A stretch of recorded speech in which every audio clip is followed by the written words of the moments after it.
Les rumeurs autour du successeur du Samsung Galaxy S8 s'amplifient à mesure que l'année 2018 approche. Elles évoquent notamment un appareil aux évolutions mineures, hormis l'optimisation de l'espace d'affichage. Plusieurs médias mentionnent également un lancement plus précoce que l'an dernier. D'après le site Business Quora, le Samsung Galaxy S9 serait annoncé au CES de la Vega, début janvier.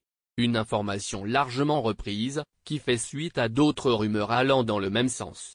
Nous avons cependant plusieurs raisons de penser qu'elle est infondée. Une information déformée. Ces dernières rumeurs font suite à un article du site Venture BA, écrit par le journaliste Evan Blass, souvent très bien informé.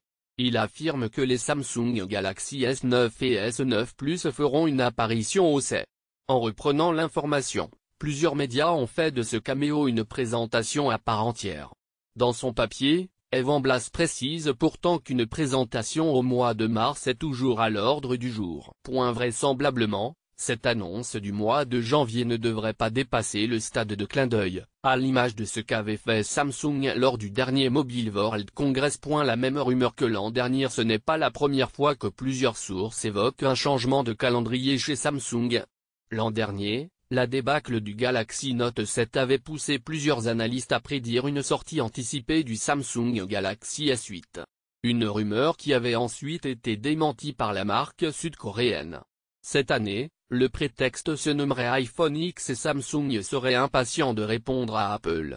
Un argument plutôt étonnant dans la mesure où le Galaxy S8 profite déjà d'un écran bord à bord et d'une fonction de reconnaissance faciale. Pas de mouvement chez Samsung à un mois du CES, aucune invitation à la presse n'a été envoyée au sujet de l'annonce d'un smartphone. Plusieurs informations qui nous sont parvenues vont également dans le sens d'un lancement plus tardif du Samsung Galaxy S9. Des mouvements dans le domaine des téléviseurs semblent en revanche plus probables, par exemple avec l'annonce d'une dalle micro-LED.